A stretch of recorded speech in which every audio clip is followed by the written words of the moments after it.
નમસ્કાર મિત્રો, જય માતાજી. હું તારક ઠાકોર ગાંધીનગરથી.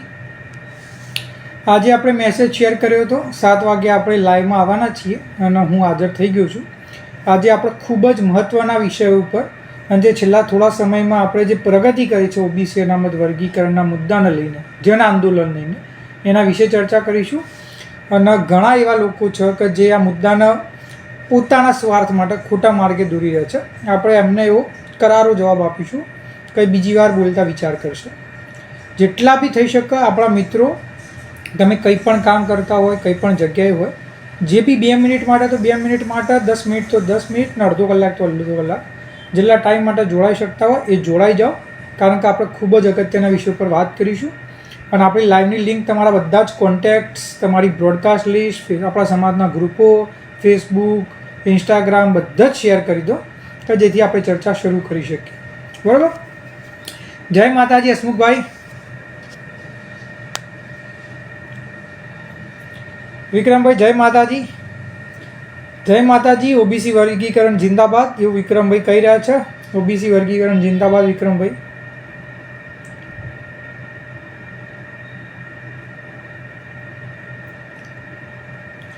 મિત્રો જોડાવાનું ચાલુ થઈ ગયા છે, તો જેટલા થાય એટલે જલ્દી વધુ મોટી સંખ્યામાં જોડાઈ જાઓ. જય માતાજી ભાઈ, જય માતાજી.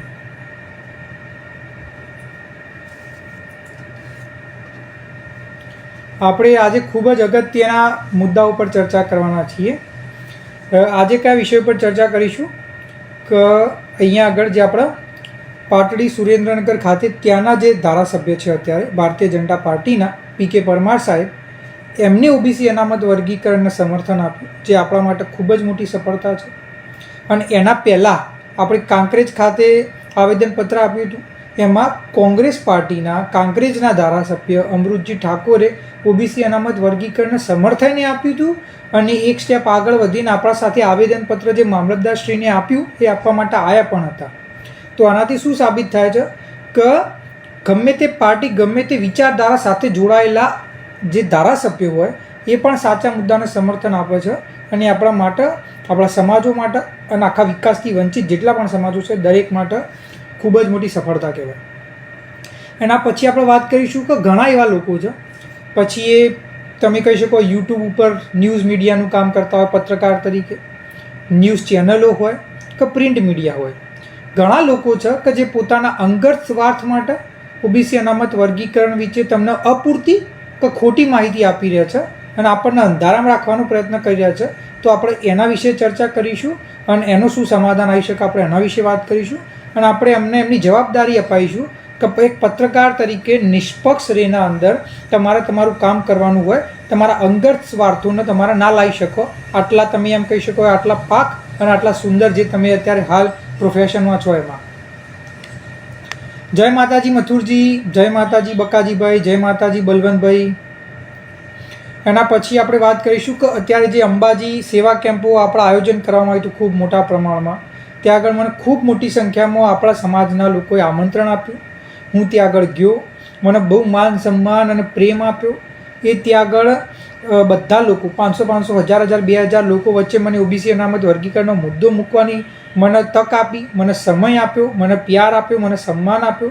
અને બદલ દરેકે દરેક જે સેવા કેમ્પ, દરેકે દરેક આપણા સમાજના આગેવાનો કે જેમને મને આમંત્રણ આપ્યું, જેમને આ મુદ્દાને સમર્થન કર્યું, આપણા બેનરો લગાવ્યા, એ બેનરો લગાવવા માટે એમને આર્થિક ફાળો આપ્યો, એમને પોતાનો સમય આપ્યો. અને દરેક જેને ત્યાં આગળ જઈને આખી જે ટીમ જે જઈ હતી એમને તેમને હેલ્પ કરી અને બહુ લોકો સુધી મલાયા, બહુ લોકો સુધી માહિતી પહોંચાડી. અને એકદમ તમે એમ કહી શકો કે ના આપણે, તમને એમ લાગે કે યાર કોઈ દિવસ હું મળેલો નહોતો તોને, પણ તમને એક અંગત, તમે ના કહી શકાય તમને પરિવારના સભ્યને મળતા હોય તો એટલું એમની પ્યાર સન્માન આપ્યું. એટલે દરેક વ્યક્તિઓનો હું દિલથી આભાર માનું છું. અને મને વધારે આનંદ થાય છે કે આટલા ખૂબ મોટા પ્રમાણમાં આપણા સમાજના લોકો આ મુદ્દા સાથે જોડાઈ રહ્યા છે અને પોતાનાથી થઈ શકતી યથાશક્તિ એને મદદ કરી રહ્યા છે. એ દિલથી આભાર માનું છું દરેક વ્યક્તિનો. મને બહુ વધારે ગર્વ અને આનંદ થાય છે કે હું આવા, તમે એમ કહી શકો કે નિસ્વાર્થ ભાવે સમાજ માટે બહાર આવતા લોકોના સમાજમાંથી આવું છું. જય માતાજી. જય માતાજી ચૌહાણ ગણપતભાઈ, જય માતાજી અજમલજી, જય માતાજી પરમાર ગોપાલભાઈ, જય માતાજી દિનેશભાઈ. આપણા જોડે ખૂબ મોટી સંખ્યામાં લોકો જોડાઈ ગયા છે આપણે મુદ્દાની શરૂઆત કરીએ અને જે મિત્રો જેમ જોડાતા જશે એ રીતે ચર્ચાનો ભાગ બનતા જશે. બરાબર? જય માતાજી હર્ષદભાઈ. તો સૌથી પહેલાં તો આપ સૌ જાણો છો કે પહેલાં હું તમને સૌથી પહેલાં એક વાત કહું.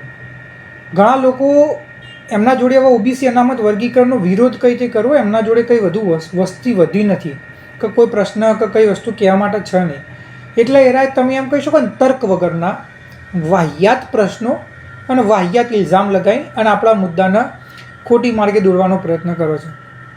ઉદાહરણ તરીકે કે આ તો ભાજપની ચાલ છે, આ તો કોંગ્રેસની ચાલ છે, આ તો રાહુલ ગાંધીનો મુદ્દો છે, આ તો મોદીજીનો મુદ્દો છે.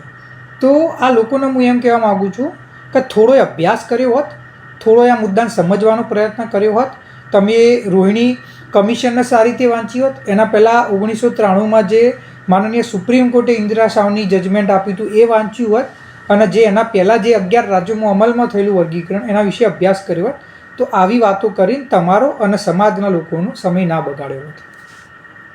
બરાબર?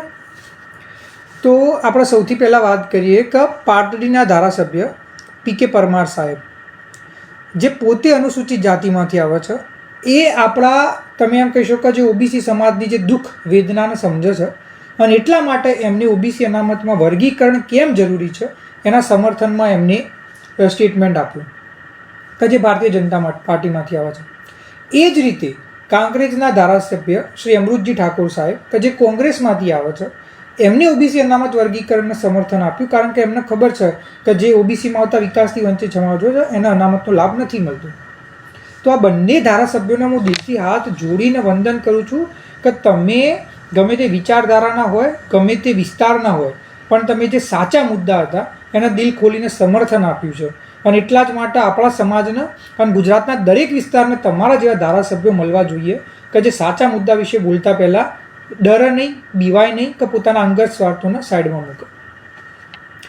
હવે એમને આ જ્યારે સ્ટેટમેન્ટ આપ્યું તો ઘણા ન્યૂઝ મીડિયા હોય, ઘણા એવા યુટ્યુબરો હોય, ઘણા પ્રિન્ટ મીડિયા હોય, એમને એવું સ્ટેટમેન્ટ ચલાવવાનું ચાલુ કરી નાખ્યું કે ભાઈ આ તો પી.કે. પરમાર તો કોંગ્રેસના જેવી વાતો કરી રહ્યા છે, વસ્તી ગણતરીની વાતો કરે છે, વર્ગીકરણની વાતો કરે છે. અને જ્યારે અમૃતજી ઠાકોરે એ મુદ્દો ઉઠાવ્યો ત્યારે એ મુદ્દાનો એને વિરોધ કરવાનો ચાલુ કરી નાખ્યો ભાજપવાળાએ કે આ તો લોકો ઓબીસીમાં ભાગલા પાડવાના પ્રયત્ન કરી રહ્યા છે, આવું તો ના હોય. તો મારા બંનેને એક વસ્તુ પહેલાં જણાવી છે, ઓબીસી અનામત વર્ગીકરણ એ મોદીજીનો મુદ્દો નથી, એ રાહુલ ગાંધીનો મુદ્દો નથી, એ કોંગ્રેસનો અને ભાજપનો મુદ્દો નથી. આ ઓબીસીમાં આવતા વિકાસથી વંચિત સમાજો કે જેમના બાળકોને શિક્ષા, રોજગાર, એક સારું જીવન નથી મળતું અને રોજે રોજ એમના સપનાઓની હત્યા થાય છે, એમનો આ વિષય છે. મોદીજી અને રાહુલ ગાંધી જ્યારે રાજકારણના અંદર એટલા સક્રિય નહોતા ને એના પહેલાં ભારતમાં ઓબીસી અનામત વર્ગીકરણ અમલમાં આવી ગયું હતું. કર્પૂરી ઠાકુર એ નાઈ સમાજમાંથી આવે છે, એ ઓબીસીના વિકાસથી વંચિત સમાજમાંથી આવે છે. એ ભાઈ બિહારના મુખ્યમંત્રી હતા અને જ્યારે બિહારના મુખ્યમંત્રી હતા ત્યારે એ હોવા છતાં એમના જે પિતાશ્રી હતા એ વખતે પણ નાઈ તરીકેનું એમનું કામ ચાલુ રાખતા હતા અને જ્યારે મુખ્યમંત્રી બનીને પછી રિટાયર્ડ બી થયા એ વખતે બી એમના જોડે એટલા પૈસા નહોતા કે પોતાના માટે સારા કુર્તા, સારા કપડાં ખરીદી શકે. એટલા નિષ્પક્ષ, એટલા નિસ્વાર્થ ભાવે કામ કરવાવાળા વ્યક્તિ હતા. અને એમને કર્પૂરી ઠાકુર ઘણા લોકો કહે કે ભાઈ આ તો બધી રાજનીતિ છે અને ઓબીસીની એકતામાં ભાગલા પાડવાની વાતો છે અને ઓબીસીના અંદર તમે વર્ગ વિખવાદ કરવા માટેનો પ્રયત્ન કર્યો છો. કર્પૂરી ઠાકુર કે જે પોતે ઓબીસીમાં પણ વિકાસથી વંચિત સમાજોમાંથી, નાઈ સમાજમાંથી આવતા હતા, જે બિહારના સીએમ હતા, મુખ્યમંત્રી હતા, એમને 1978ના અંદર બિહારમાં અનામતમાં વર્ગીકરણ કર્યું હતું અને જે આજની તારીખમાં 50 વર્ષથી અમલમાં છે ત્યાં આગળ જે 30% અનામત છે એના 2 ભાગ પાડવામાં આવે છે. પછાત જ્ઞાતિઓ એમને 12% આપવામાં આવે છે, અતિ પછાત જ્ઞાતિઓને 18%. એટલે જે લોકો એમ કહી રહ્યા હોય ને કે ઓબીસીમાં ભાગલા પાડવાની વાત કરી રહ્યા છે તો તમને એટલું કહેવા માગું છું કે તમારી ખોટી માનસિકતા અને વિચારોને થોડા દૂર કરો. ઓબીસીમાં જ આવતા વિકાસથી વંચિત સમાજના નાઈ સમાજના એક વ્યક્તિએ બિહારમાં 50 વર્ષ પહેલાં અનામતમાં વર્ગીકરણ કર્યા હતા અને એવો વ્યક્તિ હતો કે આજની તારીખમાં એમના સમકક્ષ તમને કોઈ નેતા જોવા નહીં મળતા. એટલે પહેલાં સમજો અને પછી બોલો, બરાબર? એટલે ને આના ભાજપ કોંગ્રેસ એ બધું કરી અને જે મુદ્દાની જે સાર્થકતા છે કે જે મુદ્દો જે જરૂર છે એના તમે ખોટા માર્ગે દોરવાનો પ્રયત્ન ના કરો. પછી ઘણા પ્રિન્ટ મીડિયાવાળા કે ન્યૂઝ મીડિયાવાળા હતા, એમને પીકે પરમાર સાહેબે જે સ્ટેટમેન્ટ આપ્યું એમાં કીધું કે પીકે પરમાર સાહેબે બફાટ કર્યો, ઓબીસીમાં ભાગલા પાડવાની વાત કરી. તો હું આવા લોકોને કહેવા માગું છું કે તમે પત્રકાર છો, તમારું કામ છે કે જે સાચી માહિતી હોય એના નિષ્પક્ષતા સાથે લોકોની સામે તથ્યોના આધારે મૂકો. તમારી પોતાના અંગત સ્વાર્થ, અંગત વિચારો અને અંગત જે ધૂર્ણા કે જે ઈર્ષ્યા હોય એને તમારી પત્રકારિતામાં ના લાવવાની હોય, એ તમારી જવાબદારી હોય, બરાબર? એટલે આવા દરેક વ્યક્તિ કે જે ઓબીસી અનામત વર્ગીકરણના પક્ષ વિપક્ષની વાતો કરે છે અને એ બધા લોકોને હું વખોડું છું અને દરેક વ્યક્તિને કહીશ કે તમારા જીવનમાં થોડી પ્રમાણિકતા લાવો, બરાબર? હવે આજે હું તમને એક વાત કરું, ઘણા એવા યુટ્યુબરો છે કે જે પત્રકાર તરીકે મીડિયા ન્યૂઝનું ને એ બધી કવરેજ કરે છે. તો એરા એમ કહેવા માંડ્યા કે ભાઈ શું કહેવાય, જી રોહિણી કમિશન જે 2017માં આવી હતી એ તો ભાગલા પાડવાની નીતિ છે, એ ભાગલા પાડવા માટે આવી હતી. હવે આ એવા લોકો છે કે જે પોતાની જાતનો વિદ્વાન સમજે છે, બહુ હોશિયાર સમજે છે, બહુ જ વધારે તમે એમ કહી શકો કે અમને તો બહુ જ અનુભવ છે એવી વાતો કરે છે. પણ આ એવા લોકો છે કે જે તમારી સમક્ષ એમના સ્વાર્થ હિસાબે જ માહિતી આપશે. એ તમારી જેટલી એમને જે અનુકૂળ આવશે ને એટલી જ માહિતી આપશે, તમને પૂરી કોઈ દાળ માહિતી નહીં આપે. એરાવ શું કહેશે ખબર કે આ તો ભાજપની માનસિકતા છે, આ તો કોંગ્રેસની માનસિકતા છે, આ તો આની માનસિકતા છે. એટલે ભાઈ કોઈની કોઈ માનસિકતા નથી. જે ખરેખર વિકાસથી વંચિત છે એના સમાજના લાભ માટેની આ વસ્તુ છે. અત્યારે હાલ ઉદાહરણ તરીકે એ તમને એમ કહેશે કે જી રોહિણી કમિશન કેન્દ્ર સરકારે બનાવ્યું, પણ આ જ લોકો તમને એમ નહીં કહે કે 1993માં માનનીય સુપ્રીમ કોર્ટ કે જે આખા ભારતની સૌથી ઉચ્ચમાં ઉચ્ચ ન્યાયાલય છે એ ન્યાયાલયે ઇન્દિરા સાવની કેસના અંદર વર્ગીકરણ ઓબીસીમાં થવું જોઈએ એવો ચુકાદો આપેલો છે અને ભારતના 11 રાજ્યોમાં અમલમાં છે. આજની તારીખમાં ભારતના 11 રાજ્યોમાં ઓબીસી અનામત વર્ગીકરણ અમલમાં છે. એમાં ભાજપ અને કોંગ્રેસ બંનેના રાજ્યો આવી જાય છે. ભાજપની વાત કરીએ તો બિહાર, હરિયાણા, રાજસ્થાન, મહારાષ્ટ્ર, આંધ્રપ્રદેશ, અને કોંગ્રેસની વાત કરીએ તો તેલંગાણા અને કર્ણાટક. આના સાથે સાથે જે તમે નાની મોટી પાર્ટીઓ પોતાના વિસ્તારની હોય, કેરેલા, તમિલનાડુ, ત્યાં આગળ પણ વર્ગીકરણ અમલમાં છે. તો હું એમ કહેવા માગું છું કે ભાઈ તમે જે આધારે બોલો છો તમને શરમ આવે છે ખરા? થોડો તો અભ્યાસ કરી લેવો જોઈએ. અને આ જે પત્રકારો કહેવાતા કે આ જે કહેવાતા યુટ્યુબરો કે જે મીડિયા કે જે તમને ખોટી માહિતી, જો એમના માહિતી છે, એમને ખબર છે કે ઓબીસી અનામત વર્ગીકરણ સાચું છે અને બીજા રાજ્યોમાં અમલમાં છે, અને જો એ તમને નથી કહેતા તો આમના જેવા ખોટા પત્રકાર કે ખોટા વ્યક્તિ કોઈ નહીં.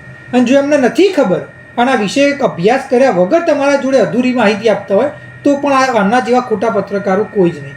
કારણ કે તમને સાચી માહિતી નથી આપી રહ્યા, પોતાના અંગત સ્વાર્થ માટે માહિતી આપી રહ્યા.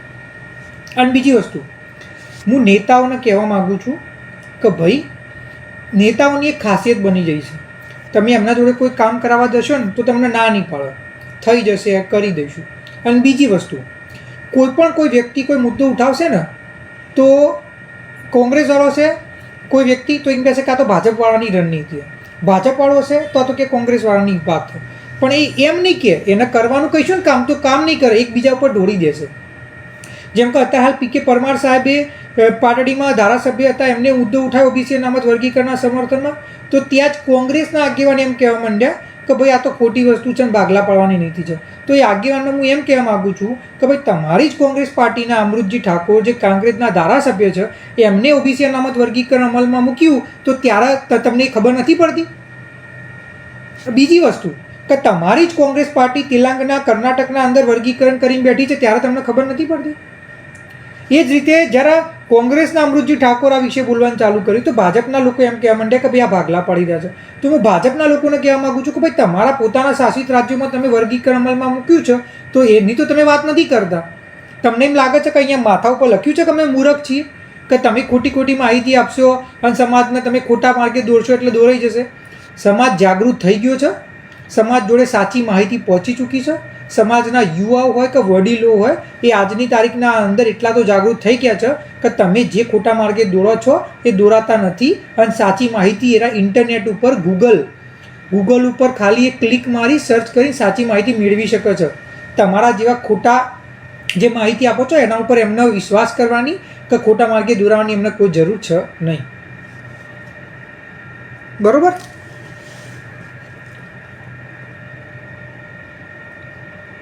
એટલા માટે આપણે સમજવું જોઈએ કે કોણ સાચો વ્યક્તિ છે ને કોણ સાચા મુદ્દાની વાત કરે છે. આપણે ગેરમાર્ગે દોરાવાની કોઈ જરૂર નથી.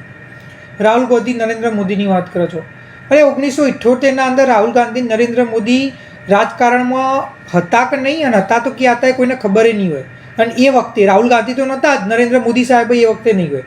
તો એ વખતે કર્પૂરી ઠાકોરે અનામતમાં વર્ગીકરણ કર્યું. થોડી તો શરમ રાખો બોલતા પહેલાં.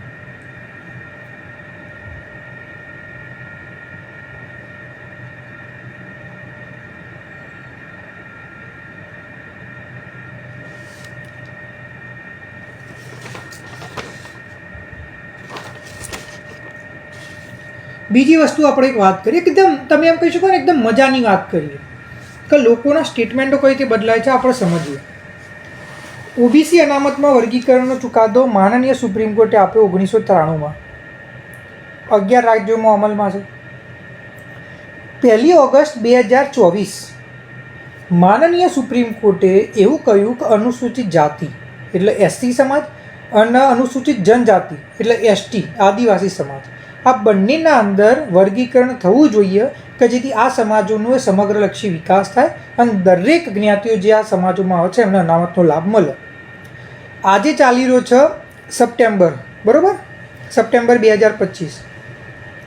એ ચુકાદા આવ્યા પછી હરિયાણામાં ભાજપ સરકારે અનુસૂચિત જાતિનું વર્ગીકરણ કરી દીધું અને તેલંગાણા અને કર્ણાટકના અંદર કોંગ્રેસની સરકારે અનુસૂચિત જાતિનું વર્ગીકરણ કરી દીધું.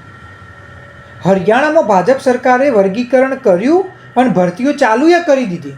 તો આગળ 20% અનામત હતી અનુસૂચિત જાતિની, એને 2 ભાગમાં પાડી દીધી. 10% જે અનુસૂચિત જાતિમાં હતી વિકાસવાળી જ્ઞાતિઓ હોય અને જે વિકાસથી વંચિત જ્ઞાતિઓ હોય એમને 10%. અને કોંગ્રેસે કર્ણાટકના અંદર તો એક સ્ટેપ આગળ જતી રહી. એમને તો એવું કહી દીધું કે ભાઈ જ્યાં સુધી એસી અનુસૂચિત જાતિમાં વર્ગીકરણ કરવામાં નહીં આવે કર્ણાટકમાં ત્યાં સુધી કોઈ ભરતી જ નહીં થાય. અને કોંગ્રેસને ભાજપ લડી રહી હતી. શેના માટે લડી રહી હતી કે ભાઈ સુપ્રીમ કોર્ટે જજમેન્ટ આપ્યો એસસી કેટેગરીમાં વર્ગીકરણ કરાવવાનું, એટલે ભાજપ કે અમે પહેલાં કરાવ્યું, કોંગ્રેસ કે અમે પહેલાં કરાવ્યું, પેલા કે અમે કરાવ્યું. તો હું એમ કહેવા માગું છું કે તમે એક બાજુ શ્રેય લેવા લડી રહ્યા છો કે કોની કરાવ્યું કોની ના કરાવ્યું. અને જ્યારે ગુજરાતની વાત આવે તો ગુજરાત ભારતનો હિસ્સો નથી. ગુજરાતના જે વિકાસથી વંચિત જ્ઞાતિ હોય એને અનામતની જરૂર નથી. ગુજરાતના લોકોનો વિકાસ થવાની કોઈ જરૂર નથી. અને એટલા માટે તમે અહીંયા ગુજરાતમાં ખોટી વાતો કરી રહ્યા છો, ભાજપ કોંગ્રેસની વાત કરો છો. થોડી તો શરમ કરી લો. અમે એટલા તો ભણેલા ગણેલા એટલા તો સમજુ છીએ કે તમે આવી વાહિયાત વસ્તુઓને અમે વખોડીએ તમારી આવી વાહિયાત વસ્તુઓને નકારી દઈએ. ગાંડા જેવી દલીલો કરી રહ્યા છો. બીજી વસ્તુ, ઘણા લોકો શું કહે ખબર, કાં તો વાદ વિગ્રહ કરી રહ્યા છે, વર્ગ વિગ્રહ કરી રહ્યા છે, ઓબીસી સમાજના ભાગલા પાડી રહ્યા છે, જ્ઞાતિઓના અંદર વિવાદ કરે છે. ભાઈ કંઈ આવડતું ના હોય ને ના બોલીએ, ખોટું તો ના જ બોલીએ, એના કરતી ના બોલવું સારું. છેલ્લા 50 વર્ષથી 11 રાજ્યોમાં ઓબીસી અનામતમાં વર્ગીકરણ અમલમાં છે. આજ સુધી કોઈ એવી વાત સાંભળી કે આ રાજ્યોમાં વાદ વિગ્રહ થઈ ગયો, કાં આ ભાગલા પડી ગયા ઓબીસી સમાજના, કે અહીંયા આગળ એકતા નથી. એના પછી 1 ઓગસ્ટ 2024 સુપ્રીમ કોર્ટે જજમેન્ટ આપ્યું. એના પછી કોંગ્રેસ અને ભાજપ બંને એ અનુસૂચિત જાતિ દલિત સમાજના અંદર વર્ગીકરણ કર્યું. એ હરિયાણા કે તેલંગાણા કે કર્ણાટક આ બધી જગ્યાએ ત્યાં આગળ અનુસૂચિત જાતિના ત્યાં આગળ બંને આ 3 રાજ્યોમાં અનુસૂચિત જાતિના લોકો ખુશથી રહી રહ્યા છે, શાંતિથી જીવી રહ્યા છે. તમે આજ સુધી હરિયાણામાં અનુસૂચિત જાતિના વર્ગીકરણ પછી ત્યાં આગળ ચાલુ થઈ ગઈ ભરતીઓ, કોંગ્રેસના જે તેલંગાણા કર્ણાટકના અંદર ભરતીઓ ચાલુ થઈ ગઈ. ત્યાં આગળ અનુસૂચિત જાતિના લોકો ખુશ છે કે ભાઈ બધાને લાભ મળશે, બધાને સપોર્ટ મળશે ને બધાનો વિકાસ થશે, સમગ્રલક્ષી વિકાસ થશે. ત્યાં આગળ તો આજ સુધી આપણે વર્ગ વિગ્રહની વાત ના સાંભળી, ત્યાં આગળ તો આપણે કોઈ પણ પ્રકારના ઝઘડાની વાત ના સાંભળી, એકતા તૂટવાની વાત ના સાંભળી. તો એનો મતલબ કે ગુજરાતમાં કોઈ વિશિષ્ટ છે, ગુજરાતના અંદર કંઈ અલગ જ છે. કાકા ભારતના અંદર જેટલા બી રાજ્યોમાં વર્ગીકરણ અમલમાં આવ્યું ત્યાં આગળ એકતા નહીં તૂટતી, પણ ગુજરાતમાં એકતા તૂટી જશે અને ગુજરાતના અંદર વર્ગ વિગ્રહ થઈ જશે. કેવું ગજબ વસ્તુ કહેવાય. હું તો આજે રજૂઆત કરવા માગું છું કે અહીંયા આગળ જે વિપક્ષ હોય ભાજપ સરકાર અને વિપક્ષ છે કોંગ્રેસ સરકાર, એ બંને સાથે મળી અને અત્યારે હાલ જ એક પરિપત્ર રજૂ કરે અને એવી વાત કરે કે ગુજરાતમાં જ્યાં સુધી ઓબીસી અનામતમાં વર્ગીકરણ નહીં થાય ત્યાં સુધી નવી ભરતી નહીં કરવામાં આવે, કારણ કે જો નવી ભરતી કરીશું આ જ અનામતની નીતિ સાથે તો ઓબીસીમાં આવતી વિકાસથી વંચિત સમાજોને એમની નોકરી, એમનો લાભ અને એમને સારું જીવન નહીં મળે. અને એટલા માટે દરેક ભરતી આજની તારીખમાં એના ઉપર મૂકવામાં આવશે સ્ટે ઉપર જ્યાં સુધી ગુજરાતમાં ઓબીસી અનામત વર્ગીકરણ નહીં આવે. તાકાત હોય તો આ બોલી બતાવો. જો કોંગ્રેસ કર્ણાટકમાં આવું બોલી શકતી હોય અને કરી શકતી હોય તો ગુજરાતમાં કેમ નથી બોલતી? કેમ ભાઈ? ગુજરાતના લોકોના મત નથી લેવાના? ગુજરાતના લોકોના વિકાસમાં તમારા ભાગ નથી આપવાનો? અને ભાજપ જો હરિયાણામાં કરી શકતી હોય તો ગુજરાતમાં કેમ નથી કરતી? તમારા નથી લેવાના મત? ખોટી ખોટી વાતો કરી અને સમાજનો સમય બગાડી રહ્યા છો. એટલે આવા જે લોકો હોય જે વર્ગ વિગ્રહની વાત કરતા હોય તો એમને કહેજો કે તમે જે અત્યારે હાલ આજે ઓબીસી અનામત વર્ગીકરણ વિશે ખોટી માહિતી આપી રહ્યા છો, અધૂરી માહિતી આપી રહ્યા છો અને તમે વર્ગ વિગ્રહ પેદા કરી રહ્યા છો અને તમે લોકોને ગેરમાર્ગે દોરી રહ્યા છો અને તમારે બંધ થવાની જરૂર છે. અમે જે માહિતી આપી રહ્યા છીએ એ કાયદાકીય રીતે, સંવિધાનિક રીતે સાચી માહિતી છે અને એટલા માટે જરૂરી છે. વર્ગ વિગ્રહની કોઈ વાત જ નથી. જુઓ, મારા કે આપણા એવા સંસ્કાર નથી કે આપણે કોઈ પણ જ્ઞાતિ, જો ઓબીસીમાં કોઈ પણ જ્ઞાતિ આવતી હોય, ચાહે સમૃદ્ધ હોય કે વિકાસથી વંચિત જ્ઞાતિ હોય, દલિત સમાજ હોય, આદિવાસી સમાજ હોય કે પછી જે કહેવાતા સમૃદ્ધ સવર્ણ સમાજો હોય અને એના અંદર આર્થિક રીતે જે નબળા વર્ગો હોય, આપણે કોઈના કદી જીવનમાં વિરોધ કર્યો નથી. આપણે કોઈનો વિરોધ કરીએ પણ નહીં, કારણ કે એ આપણી વિચારશ્રેણી નથી, આપણી માનસિકતા નથી, આપણી પરવરિશ નથી, આપણા સંસ્કાર નથી. આપણે એક સારા પરિવારમાંથી આવીએ છીએ, સારા સમાજમાંથી આવીએ છીએ. આપણે દરેકનો વિકાસ થાય, દરેક જીવનમાં આગળ વધે, ખુશ થાય, આપણે એના સમર્થનમાં છીએ. અને આપણે જે વર્ગીકરણની વાત કરી રહ્યા છીએ એ કોઈનો વિરોધ નથી કરી રહ્યા કે આપણે કોઈના પાસેથી કંઈ લઈ નથી લેવું કે આપણે કોઈને બહાર નથી નીકાળવા. આપણે ખાલી જે આપણા વિકાસથી વંચિત સમાજો ઓબીસીમાં કે જેમને 48 વર્ષથી ગુજરાતમાં ઓબીસી અનામત આવ્યું અમલમાં, પણ આજ સુધી એમને શિક્ષા નથી મળી સારી, એમને રોજગાર નથી મળ્યો, એમના દીકરા દીકરીઓને સારી કોલેજમાં એડમિશન નથી મળતું કે જેના કારણે એમને મધ્યમ કક્ષાની કોઈ પણ કોલેજમાં એડમિશન લેવું પડે છે. અને દીકરા દીકરીઓ કે જે ડેપ્યુટી કલેક્ટર, ડીવાયએસપી, ક્લાસ 1 અધિકારી બની શકતા હતા પણ એમના પોતાની નોકરી સપનાને ના મેળવી શક્યા, એ દીકરા દીકરીઓ કે જે રાત દિવસ સવારે 5 વાગે દોડ્યા, કોન્સ્ટેબલ બનવા માગતા હતા, કોન્સ્ટેબલ ના બની શક્યા અને આજની તારીખમાં એમના સપનાની હત્યા થઈ ગઈ છે. એમના સપના પૂરા થાય અને એ સારું નોકરી લેવી શકે, પોતાના માતા પિતાને સારું જીવન આપી શકે, સમાજ અને દેશના વિકાસમાં યોગદાન આપી શકે, એમનો લાભ મળે, એના માટે આપણે વર્ગીકરણ કરાવી રહ્યા છીએ. આપણે કોઈના વિરોધમાં ના હતા, ના છીએ, ના કદી હોઈશું. અને પોતાનો હક, પોતાનો અધિકાર માગવો એ પોતાની, હું તો કહું, મૂળભૂત અધિકાર છે અને આપણી જવાબદારી છે અને માગવો જ જોઈએ. અને એના અંદર કોઈ પણ પ્રકારની શરમય ના હોવી જોઈએ. અને જે પણ લોકો આ વર્ગ વિગ્રહની વાત કરીને આપણને ખોટા માર્ગે દોરવાનો પ્રયત્ન કરે છે તો આવા લોકોને આપણે સંપૂર્ણપણે નકારી દેવા જોઈએ. અમારા એવા સંસ્કાર નથી કે અમે કોઈનો વિરોધ કરીએ. અને બીજી વસ્તુ, ઓબીસી અનામત વર્ગીકરણથી ઓબીસીમાં આવતી એકય જ્ઞાતિ ભલે ગમે તેટલી સમૃદ્ધ હોય એ અનામતમાંથી બહાર નથી જવાની. એ જ્ઞાતિઓને અનામત મળવાની જ છે. એ જ્ઞાતિઓને અનામત મળશે અને એમના સમાજો, ઓબીસીમાં આવતા સમૃદ્ધ સમાજોમાં જેવા લોકો છે કે જેમને અત્યારે હાલ બી જરૂર છે અનામતની, એમને અનામત મળવાની જ છે. આપણે કોઈને બહાર નીકાળવાની વાત નથી કરતા, ના કોઈ બહાર નીકળવાનું છે. આપણે આપણા સમાજને કઈ રીતે લાભ મળે, અનામતનો હક મળે, અધિકાર મળે, એની માંગણી કરી રહ્યા છીએ. એટલે જે લોકો આ ખોટી માહિતી વર્ગ વિગ્રહની ફેલાઈ રહ્યા છે એમને કહું છું કે બંધ થઈ જાઓ.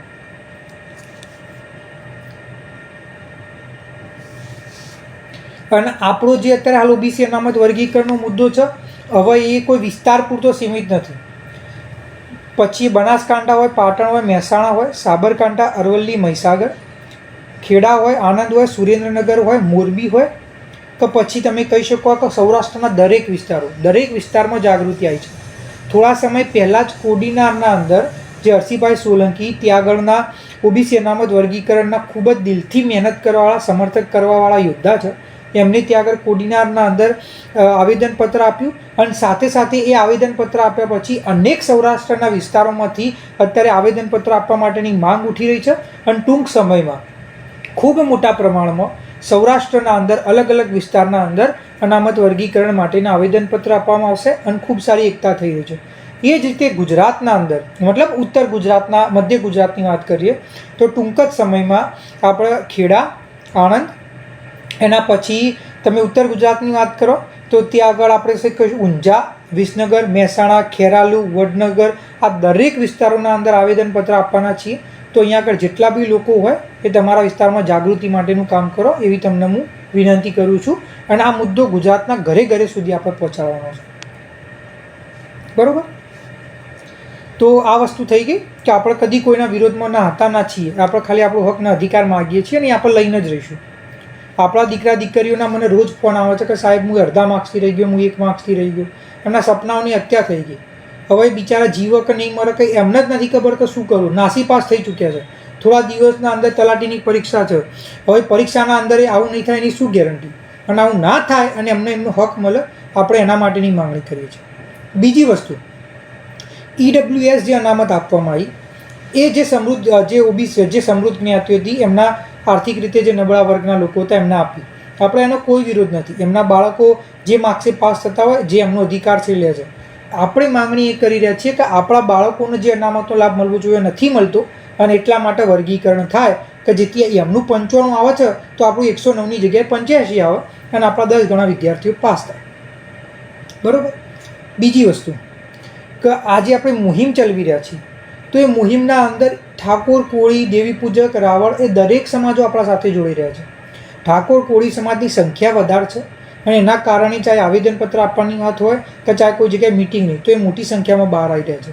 એ સાપેક્ષમાં રાવળ, પછી યોગી, નાઈ, દેવી પૂજક એ સમાજની સંખ્યા ઓછી છે પણ એ બહાર આવી રહ્યા છે. મેં આજે જ આપણી ચેનલ ઉપર વિડીયો અપલોડ કર્યો છે કે જ્યાં આગળ રાવળ યોગી સમાજના લોકો જે શિક્ષિત અને જાગૃત લોકો છે એમને ઓબીસી અનામત વર્ગીકરણને પૂરો સમર્થન આપ્યું છે અને કઈ રીતે આખા ગુજરાતમાં પોતાની થઈ શકતા એ મોટી સંખ્યામાં આપણા મુદ્દા વર્ગીકરણના મુદ્દા સાથે જોડાશે અને એના માટે પ્રયત્ન કરી રહ્યા છે, કામય કરી રહ્યા છે.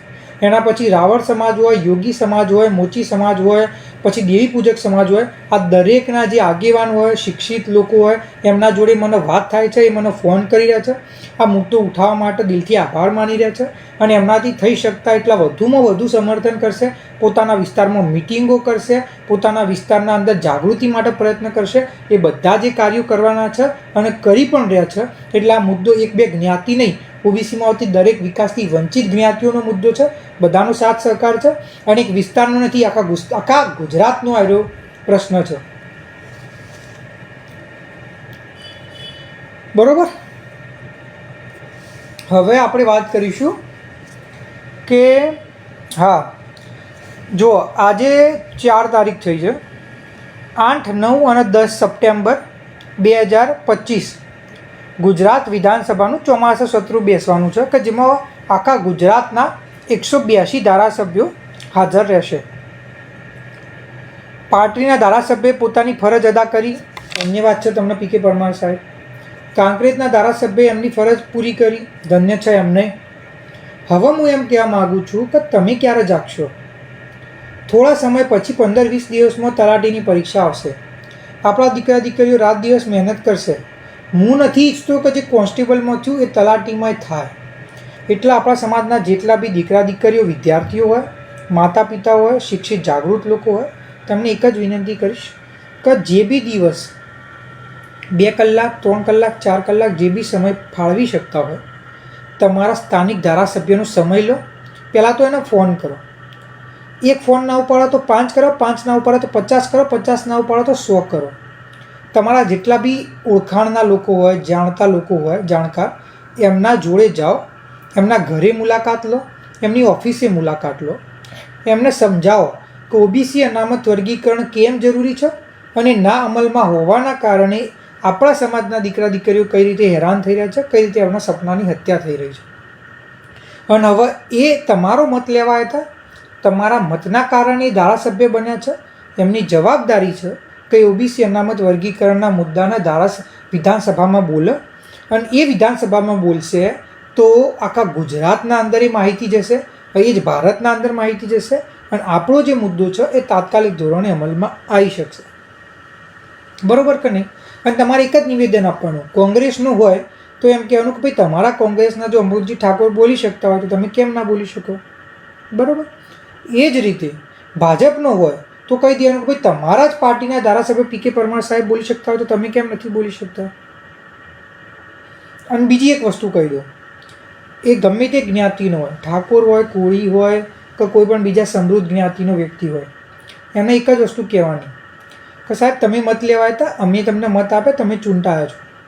જો તમે અમારા સમાજનો, અમારા દીકરા દીકરીઓના ભવિષ્ય માટેના સૌથી અગત્યના મુદ્દા વિશે તમે બોલી નથી શકતા કે બોલવા નથી માગતા કે બોલવાની તૈયારી નથી, તો એટલું યાદ રાખજો કે 2027માં ચૂંટણી આવશે, મત લેવા તમારે અહીંયા જ આવવાનું છે અને પછી અમે તમને એવો જવાબ આપીશું કે તમે ઘર ભેગા થઈ જશો. એટલે તમારા જોડે હજી 3 થી 4 દિવસ છે, જાગો, થોડો સમય ફાળવો, સમય નીકાળો અને જેટલા બી ધારાસભ્યોને મળી શકતા હોય એમને મળો, ઓબીસી અનામત વર્ગીકરણ વિશે વાત કરો. જો તમારી વાત તમે ના સમજાઈ શકતા હોય તો મને ફોન કરો, હું એમના જોડે વાત કરીશ.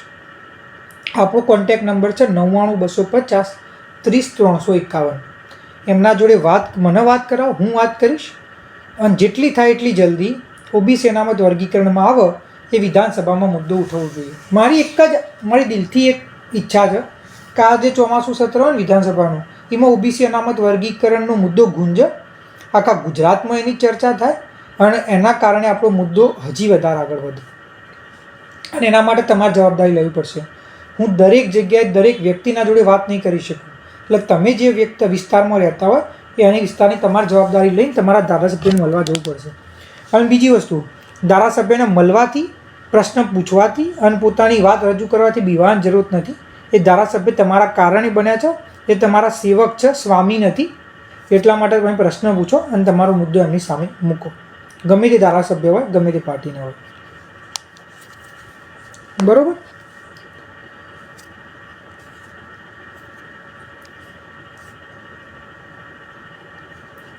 હા, બીજી એક વસ્તુ કે અત્યારે હાલ જે વિદ્યા સહાયકની ભરતી થઈ, તો એના અંદર એક તો ખોટી રોસ્ટર પદ્ધતિના અમલના કારણે જે પૂરતી જગ્યાઓ હતી ઓબીસીની એ ના આવી. એના પછી એ ભરતીના અંદર મેરિટના અંદર બહુ મોટા પાયે તમે કહી શકો કે ખામીઓ જોવા મળી, જેના કારણે બહુ મહેનત કરીને ઓબીસી સમાજના દીકરા દીકરીઓ ના લાગી શક્યા. તો એ વિષય ઉપર જે બી વ્યક્તિઓ કામ કરી રહ્યા છે, સતત પ્રયત્ન કરતા રહો, મહેનત કરતા રહો, તમને 100% સફળતા મળશે. આ મુદ્દો સાચો છે અને આ વિષય ઉપર પણ પરિવર્તન લાવીને જ રહીશું, ચાહે ગમે તે જ ના થઈ જાય. મારો પૂરું સમર્થન છે. અને એના સિવાય બી ઓબીસી સમાજની જે પણ ભરતીઓને લાગતી, શિક્ષાને લાગતી જે પણ તમે એમ કહી શકો કે ઇસ્યુ હોય, સમસ્યા હોય, એ દરેકમાં મારાથી થઈ શકતો હું બધું યોગદાન આપીશ.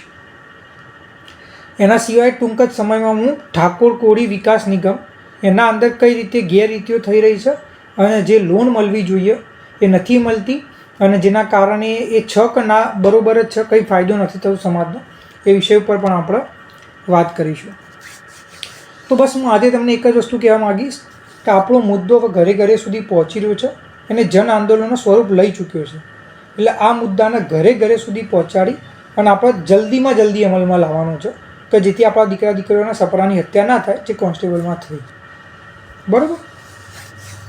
હવે અને હા, જેટલા પણ કહેવાતા યુટ્યુબરો, કહેવાતા પત્રકારો, કહેવાતી મીડિયા ચેનલો, પ્રિન્ટ મીડિયા ચેનલો જ્યારે ઓબીસી અનામત વર્ગીકરણને લઈને કોંગ્રેસ, ભાજપ, રાહુલ ગાંધી, મોદીજી આ બધું કરવાની ટ્રાય કરે તો એમને કહી દેજો કે ભાઈ પત્રકાર તરીકે તથ્યોના આધારે નિસ્વાર્થ ભાવે અને એકદમ નિષ્પક્ષ રહીને કામ કરો અને આ જે ખોટી ભ્રમણા ફેલાઈ રહ્યા છો અને વર્ગ વિગ્રહ કરવાનો ટ્રાય કરો છો એ બંધ કરો. અને તમે જે એમના કોમેન્ટ બોક્સમાં અને તમે જે એમને જવાબ આપી દેજો જેથી એ વસ્તુ કરે નહીં. એના સિવાય આપણે વાત કરીએ તો અંબાજી જે અત્યારે હાલ પદયાત્રામાં લાખોની સંખ્યામાં શ્રદ્ધાળુઓ જઈ રહ્યા હતા, તો અનેક સેવા કેમ્પોના અંદર બહુ જ તમે કહી શકો કે સમાજ સેવાની ભાવનાવાળા લોકો હતા કે જેમને આપણા ઓબીસી અનામત વર્ગીકરણના સમર્થન કરતા પોસ્ટરો, બેનરો લગાવ્યા, જેના કારણે આપણો મુદ્દો લાખો લોકો સુધી પહોંચ્યો. એમને મને આમંત્રણ આપ્યું, હું પોતે એમના જે બી હતા કેમ્પો ત્યાં આગળ હાજરી આપી, એમને મળ્યો, એમની બેનરો, પોસ્ટરો લગાવ્યા, મને ત્યાં આમંત્રણ આપ્યું, ઓબીસી અનામત વર્ગીકરણના મુદ્દા વિશે આગળ ચર્ચા કરી. એના માટે એમનો ધન્યતા અમે ત્યાં આગળ પાઠવી. એમની આખી ટીમને મળ્યો અને દરેક વ્યક્તિએ મને દિલથી મને ધન્યવાદ કીધું કે તારકભાઈ તમે ખૂબ સારી મહેનત કરી રહ્યા છો સમાજના મુદ્દા માટે, અમારો તમને દરેક રીતે તનમન ધનથી સમર્થન છે, અમે અમારાથી થઈ શકતા એટલા વધુ લોકોને જાગૃત કરીશું. એ લોકો હું જે વિસ્તારમાં ગયો, જે જગ્યાએ ગયો, એ બધા લોકોએ પકડી તમને વિશ્વાસ નહીં આવે, એ લોકો પકડી અને ફેસબુક ઇન્સ્ટાગ્રામને ફોલો કરાવતા હતા. તે આગળથી ઇન્વાઇટ લિંક મોકલતા હતા અને 1000 લોકોને ઇન્વાઇટ કરતા હતા. અને એ જ કારણે, જેના કારણે આપણે, તમે એમ કહી શકો ને કે દિવસે અને રાત્રે 2-4 ગણી આપણે શું કહેવાય વેગથી આપણા જે લોકો આપણા ફેસબુક ઇન્સ્ટાગ્રામ સાથે જોડાયેલા હોય જોઈ રહ્યા છે. અને થોડા દિવસોમાં આપણે 12000 લોકો આપણા સાથે જોડાઈ ગયા છે ફેસબુક ઉપર અને 8000 લોકો ઇન્સ્ટાગ્રામ ઉપર. આપણો એક જ ઉદ્દેશ છે કે 10 લાખ લોકોને જોડવાના છે. અને પછી હું જોઉં છું કે સરકાર આપણને આપણો લાભ અને આપણો હક કઈ રીતે નથી આપતી. એટલે જેટલા બી લોકો આપણા સાથે મુદ્દા સાથે જોડાયેલા હોય એમને એક જ વિનંતી કરીશ કે તમારા જેટલા બી પરિવારના સભ્યો હોય, સગા સંબંધીઓ હોય, જાણકાર લોકો હોય, એમના ઓબીસી અનામત વર્ગીકરણના ફેસબુક, ઇન્સ્ટાગ્રામ, યુટ્યુબ ચેનલના પેજને ફોલો કરાવો, સબસ્ક્રાઈબ કરાવો. ફેસબુક ઉપર ખાસ તમે ઇન્વાઇટ કરવા માટેનો આપણો વિડીયો ચેનલ પર મૂક્યો છે, ઇન્વાઇટ કરાવો અને 1000 લોકોને સાથે જોડવા માટે પ્રયત્ન કરો. તો બસ આજે આપણી ચર્ચા ખૂબ સરસ રહી, ખૂબ મોટા પ્રમાણમાં લોકો આપણા સાથે જોડાયા, એ બદલ હું દિલથી આભાર માનું છું. ખાલી એક જ વિનંતી કરીશ, આપણા જોડે 3 થી 4 દિવસ વધ્યા છે. તમારા ધારાસભ્યને એટલા ફોન કરો. જો આપણા વિસ્તારના અંદર ઇનામ વિતરણનું કાર્યક્રમ હોય એટલે આપણે ધારાસભ્યને બોલાવીએ. કોઈ પણ પ્રકારનું કોઈનું માન સન્માન કરવાનું હોય ધારાસભ્યને બોલાવીએ. સમૂહ લગ્ન હોય ધારાસભ્યને બોલાવીએ. લગ્ન હોય ધારાસભ્યને બોલાવીએ. કોઈને મૃત્યુ થઈ ગયું હોય તો ત્યાં આગળ ધારાસભ્યને બોલાવીએ. હું એમ કહેવા માગું છું કે આ દરેક જગ્યાએ ધારાસભ્ય આવી શકતા હોય અને આપણે એમને બોલાવી શકવા સક્ષમ હોઈએ તો ગુજરાતના અંદર જ્યારે વિધાનસભાનું સત્ર થતું હોય તો એ સત્રમાં આપણા ધારાસભ્ય ઓબીસી અનામત વર્ગીકરણ વિશે બોલે, એના માટે આપણે એમને કેમ બોલવા ના જઈ શકીએ, કે આપણે કેમ એમને ના મળી શકીએ? હાથ જોડીને વિનંતી કરે, તમે ગુજરાતના ગમે તે ખૂણામાં રહેતા હોય, તમારા વિસ્તારમાં જાઓ, તમારા આગેવાનો એમએલએને મળો અને એમને કહી દો કે સાહેબ ગમે તે થાય ઓબીસી અનામત વર્ગીકરણ વિશે તમારા વિધાનસભામાં બોલવાનું છે જ. અને તમે બોલ્યું તો સમજી જવું કે તમે મારું દિલ જીતી લીધું અને આવતી વખતે તમારે મત માગવા નહીં આવવું પડે, અમે તમને સામેથી મત આપી દઈશું. જે પણ પાર્ટીનો હોય, જે પણ આગેવાન હોય, કોંગ્રેસ, ભાજપ, આમ આદમી પાર્ટી, કંઈ ફરક નહીં પડતો. જો વર્ગીકરણના મુદ્દો વિધાનસભામાં ઉઠાવો છો તો તમારો સાચો નેતા છે, કહી દેજો કે સાહેબ તમે મત લેવા ના આવતા, અમે તમને મત આપી દઈશું. પણ જો તમે મુદ્દો નથી ઉઠાવતા તો પછી મત લેવા આવતા નહીં, કારણ કે તમે મત લેવા આવશો, ગમે તે વચનો આપશો, અમે તમને મત નહીં આપવાના. બસ આટલી ટૂંકી અને ટચ વાત, બીજી કોઈ નહીં. હસમુખભાઈ જય માતાજી, પ્રહલાદજી જય માતાજી, સુનિલભાઈ જય માતાજી, દરેક વ્યક્તિ આપણા સાથે જે જોડાયા, ભેમાજી, હાજાભાઈ, રાજેશભાઈ, દરેકને મારા જય માતાજી. ગલાબજી ઠાકોર જય માતાજી, રાજુભાઈ જય માતાજી. અને જે પણ પોતપોતાના વિસ્તારમાં ઓબીસી અનામત વર્ગીકરણના આવેદનપત્ર આપવા માગતા હોય એ અમારો સંપર્ક કરો કે જેથી આપણે આગળની રણનીતિ બનાવી શકીએ અને તમારા વિસ્તારના અંદર પણ ઓબીસી અનામત વર્ગીકરણનું આવેદનપત્ર આપી શકીએ. આપ બધા આજે જોડાયા બદલ તમારો દિલથી આભાર. આપણા મુદ્દાને ઘરે ઘરે સુધી પહોંચાડવામાં મદદ કરો અને અમે ખૂબ સરસ કામ કર્યા છો એ બદલ દિલથી આભાર.